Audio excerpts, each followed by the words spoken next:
I would like to thank the organizers for allowing me to speak within this important conference.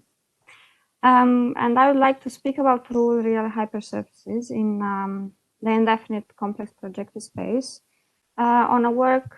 So that's a work on which I have been investigating with Professor Miguel Ortega and Professor Juan de Dios Perez. I will present to you just now immediately our main result.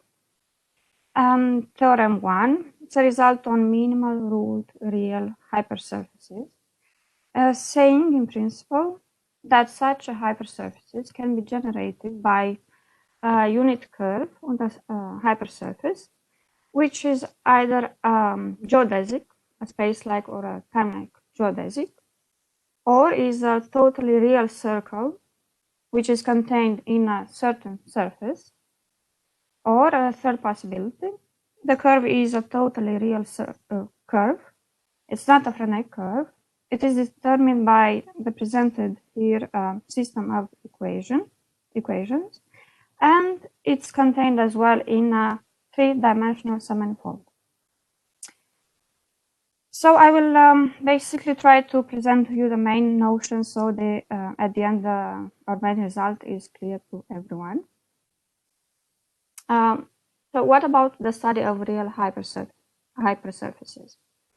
As for their study in CPN, many important results were given by authors such as Takagi, Cecil and Ryan, Kimura, Lochner, and Rex Ziegel.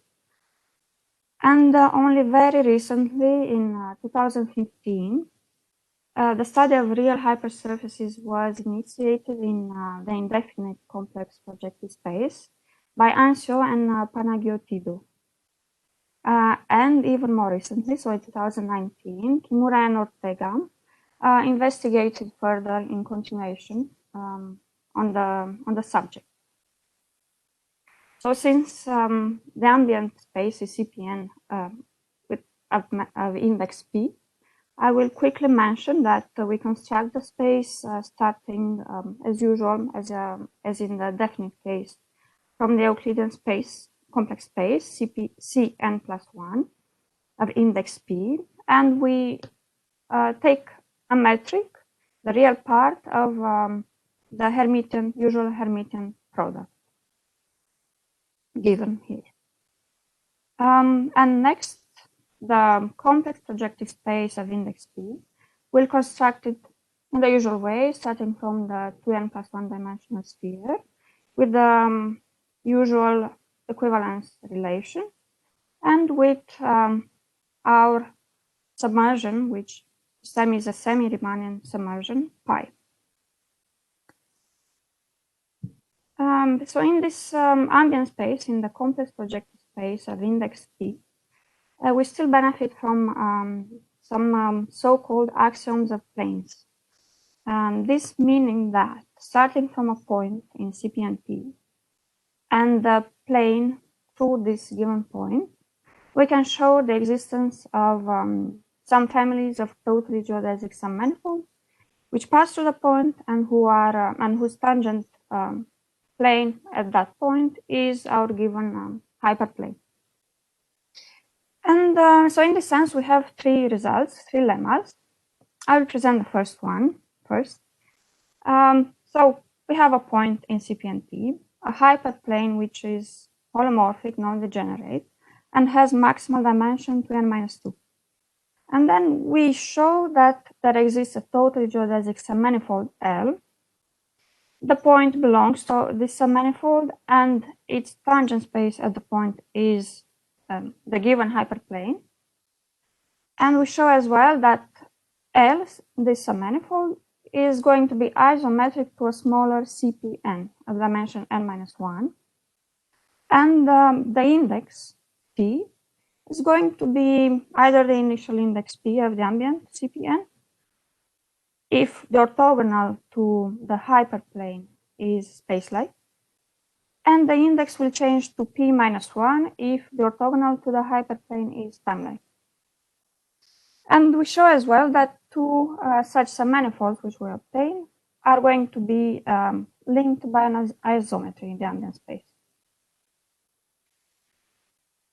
The next lemma deals with the case when we have a point in CPNP and a two-plane pi, and we have this time the existence of totally real, totally geodesic surfaces with the same properties, and these surfaces, they will be isometric one with another, provided that they have the same causal character among the following cases. So for each causal character, I will give an example. The first case is the real projective space in dimension 2, and the index of the metric is 0.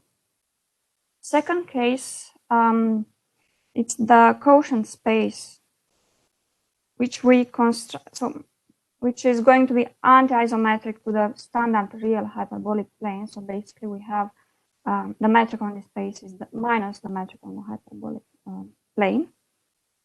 And the third example, so in the second example, the index is 2. And in the third example, we have an example with index 1. And it's a quotient space, which we construct from the theta2 plane. And we have a third lemma, our last lemma, which deals with the case when we are given a point in CPNP and the three-dimensional plane phi. And we can prove the existence of some three submanifolds passing through the point and the tangent at the given plane. And again, such three submanifolds will be isometric, provided again that they have the same causal character with one another. And for each case, for the causal character, we have two examples. So one example. So there are two cases. For the first case, the index is going to be 1, and the space is constructed as a quotient space from the de Sitter space. Then, for the case when the index is 2, on the three submanifold, we construct this space, quotient space, which is anti-isometric to the anti-de Sitter tree space. So, to sum up, what I did so far was to present to you the surfaces and the three submanifolds, which contain the generating curve for the hypersurface. I will move on to mention what we understand by a Frenet curve of order R in CPNP. It can be, so it's a curve alpha, we call it. It can be a geodesic, and if it's not a geodesic, then we can construct a whole Frenet system for the curve containing R orthonormal vectors along the curve and R-1 Frenet curvatures. And together they will satisfy these given differential equations. So let's see now what about real hypersurfaces in CPNP. I will call M such a hypersurface. N is going to be a unit normal on the hypersurface. And by unit, I understand that its length is going to be plus or minus 1, denoted by an epsilon. And we have the structured vector field on the hypersurface psi, which is minus the complex structure applied to the normal. We derive an almost contact metric structure on the hypersurface. And you can see that the length of the normal will intervene as well in the formulas of Gauss and Weingarten, which will play an important role in the study of hypersurfaces.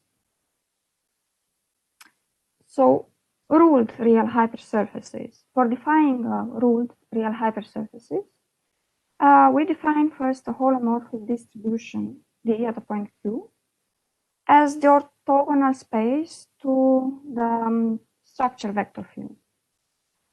And we say that a hypersurface is real if and only if this distribution is integrable and has totally geodesic leaves in CPNP.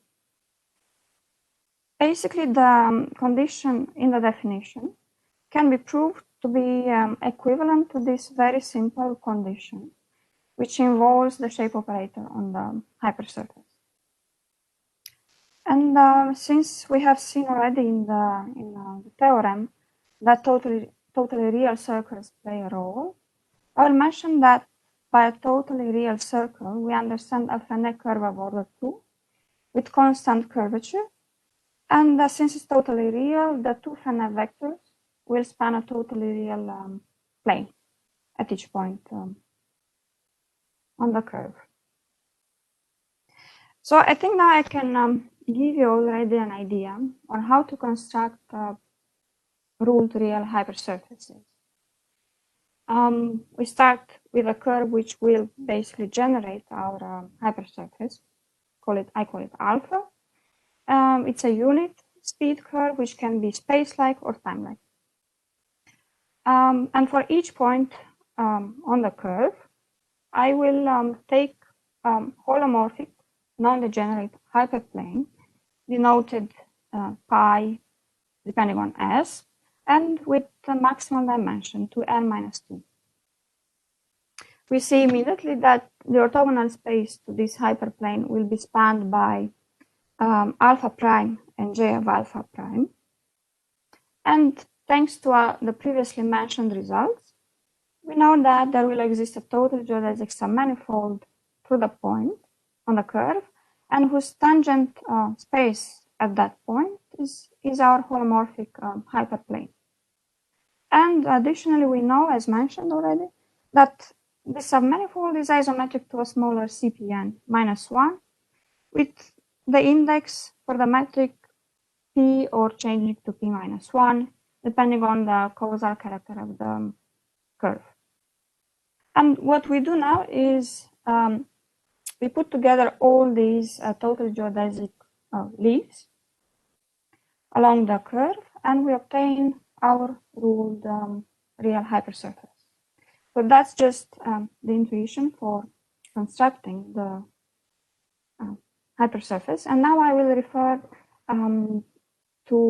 explicitly to one example, which we construct by taking an open domain omega on the sphere of dimension 2n minus 1, and we define a map hat psi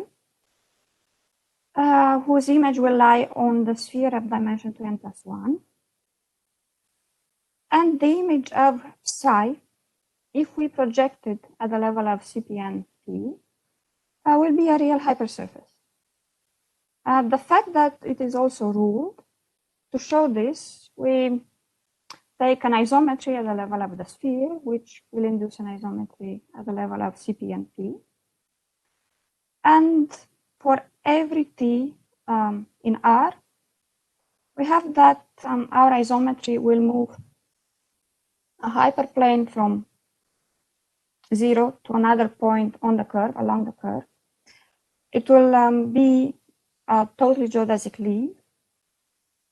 The isometry is moving this hyperplane, and putting together all these total geodesic leaves, again, in the case of our example, we'll have our ruled real hypersurface.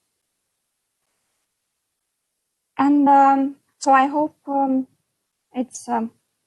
have a clear idea on how we constructed our ruled real hypersurfaces, and thank you for your patience.